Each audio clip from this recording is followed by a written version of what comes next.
funcionam os fretes internacionais na importação e na exportação? Vamos saber mais sobre isso?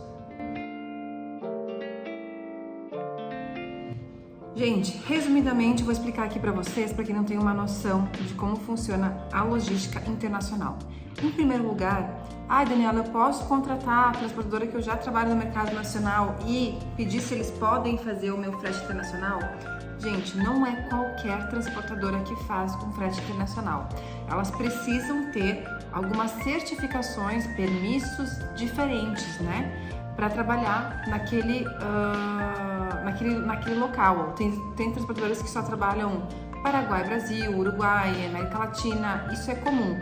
Mas a nível internacional, essas transportadoras, elas são especializadas para trabalhar com isso, tá? Outra pergunta que vem muito, eu posso contratar direto os armadores? Quem que são os armadores? Nada além do que os donos dos navios, né? Então, como que funciona? Algumas empresas, por ter um volume muito grande, né, as grandes montadoras, as grandes empresas, elas conseguem ter acesso direto e fazer negociações diretas com os armadores. Nós, meros mortais, pelo menos por enquanto, não é possível, né, pessoal? Então, tem que ter um volume muito representativo e olhe lá. Porque como é que funciona a cadeia do transporte internacional? Agora vamos falar mais do transporte marítimo, né, que talvez é a maior dúvida de vocês.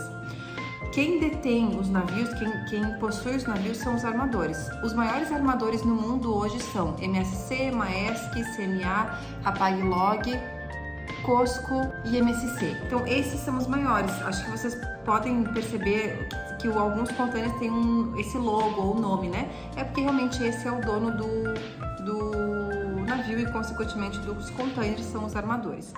Depois deles nós temos os agentes de carga, que esses são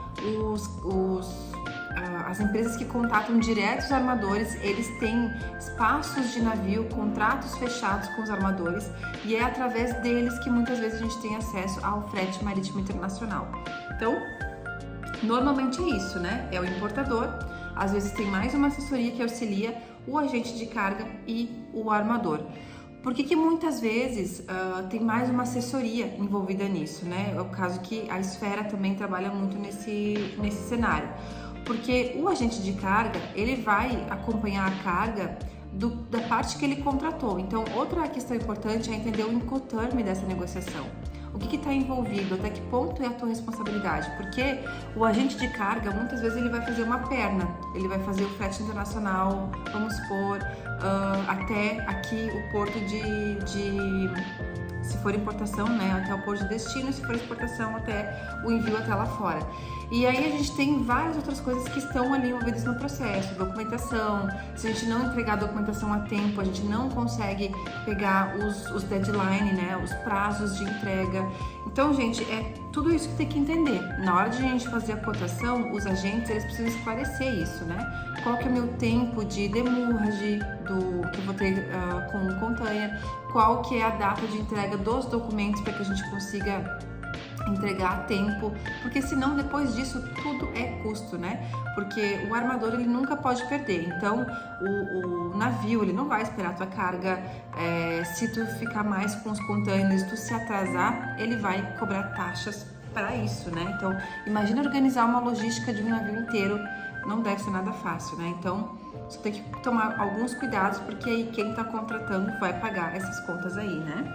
Bom, gente, então esses são os principais armadores. Eu queria trazer para vocês os principais agentes também, que são o PS, FedEx, DHL, TNT, KN, CMA e por aí vai. Então tem vários agentes aí, né, que trabalham nesse sentido. O que mais que eu ia dizer, né, para entender sobre logística internacional? Claro que se a gente for para o lado rodoviário, aí nós estamos falando de transportadoras que tem carreta, que tem truque, enfim, então, né, a gente não está falando de armadores. E aí a própria transportadora, se ela trabalha com importação e exportação, qualquer uma pode ser teu contato direto aí.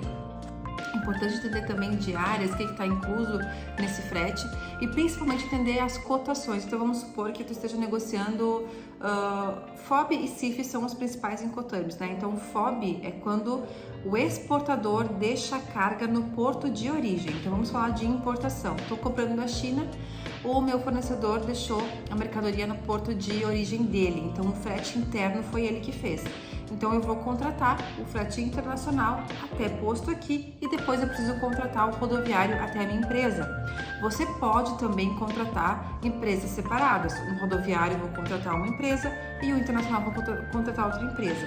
O que é importante ressaltar? Que lá fora, o internacional é aconselhável que a gente pegue a mesma empresa, porque senão a gente tem que fazer baldeação de carga, troca de container, a comunicação não flui, enfim, são coisas que a gente tem que pesar. Se uma redução, às vezes insignificante, não vai gerar mais dor de cabeça, né?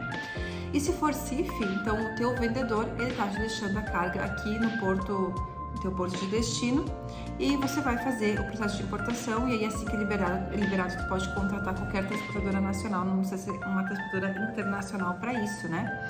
E se for na exportação, se for FOB, tu vai ter que deixar a tua carga no porto de destino, então sim, tem que ser uma transportadora que tenha conhecimento do comércio exterior, porque vai precisar entregar no terminal do porto e vai precisar cumprir com algumas entregas de documentos, de logística, enfim. E se for CIF, então nem se fala, né? Tu vai ter que deixar a carga lá no porto de destino do teu cliente. Eu sempre indico que a gente pare por aí, porque se for possível, porque os custos lá no país de destino do teu cliente é muito mais fácil que ele contrate lá, que ele faça o processo de liberação da aduana na parte dele e que ele contrate o transporte rodoviário lá, porque senão vai ficar mais caro e pode te dar alguma dor de cabeça, né? Porque nós estamos num país que por mais que tu esteja contratando um agente internacional, ainda assim podem ter custos imprevistos que tu não imaginava, tu vai ter que arcar. A gente está falando de uma aduana que daí nós não temos muito conhecimento, né?